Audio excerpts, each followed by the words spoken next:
আসসালামাইকুম।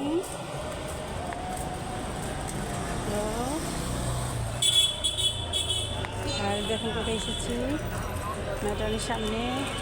ওই যে আমার কালু যেতেছে হাইটা হাইটা।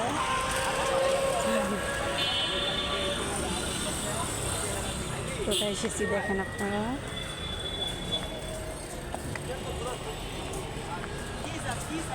দেখেন কত সুন্দর ফুল, বুঝছেন?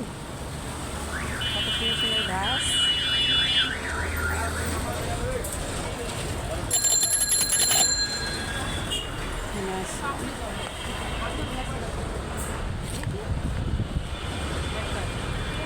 আপনারা নিতে চাইলে এখানে চলে আসবেন। আজিমপুর ম্যাডামের সাথেই বিক্রি করে ওনারা খুব সুন্দর সুন্দর টপ। দেখেন আমি এখানে আসছিলাম একটু কেনাকাটা করার জন্য, ভালো লাগছে তাই ভিডিওটা করলাম। শেয়ার করে দিবেন। আসসালামু আলাইকুম।